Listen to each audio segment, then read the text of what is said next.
ఈ సైట్ వచ్చేసి మొత్తం 38 ఎకర్స్. ఇది విలేజ్ టు విలేజ్ నక్ష రోడ్ ఉండే సార్, ఇప్పుడు బీటీ రోడ్ అవుతుంది. ఇది వర్క్ కూడా అవుతుంది.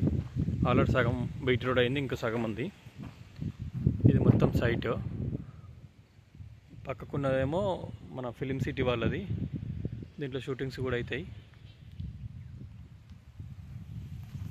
మొత్తం రోడ్ ఫేసింగ్ ఉంటుంది సైట్. కొంచెం ఇట్లనే రాళ్ళు అప్ అండ్ డౌన్స్ ఉంటాయి. ఇది త్రిబులార్కి ఇన్ సైడ్ వస్తుంది. త్రిబులార్ నుంచి ఒక 300-400 మీటర్స్ లోపల ఉంటుంది.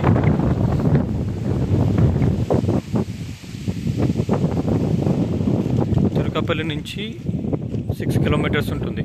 మండల్ తుర్కపల్లి నుంచి. కీసర నుంచి 30 కిలోమీటర్స్ ఉంటుంది.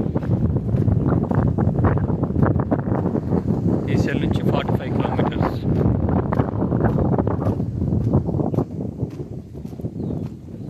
మంచి రోడ్ ఫేసింగ్ ల్యాండ్. అంతా సైట్ ఇట్లనే ఉంటుంది. కొంచెం చిన్న రాళ్ళు, కొంచెం అప్ అండ్ డౌన్స్ ఉంటాయి. బాగుంటుంది. రీసార్ట్కి, ఫామ్ ల్యాండ్ వెంచర్కి, ఇన్వెస్ట్మెంట్కి పర్ఫెక్ట్ సైట్ ఇది. ఇక్కడనే గంధమాల ప్రాజెక్ట్ వస్తుంది ఒక 4 కిలోమీటర్స్ ముందు. అండ్ త్రిపులార్కి లోపల ఉంటుంది. ఇది సైట్ కూడా హెచ్ఎండిఏ లిమిట్స్లో ఉంది. ఇప్పుడు ఈ మండల్, ఈ విలేజ్ హెచ్ఎండిఏ లిమిట్స్లోకి వచ్చింది. Clear property, Hyderabad owner, single owners property. చుట్టూ కడిలేసి జాలి ఫెన్సింగ్ వేసి ఉంటుంది.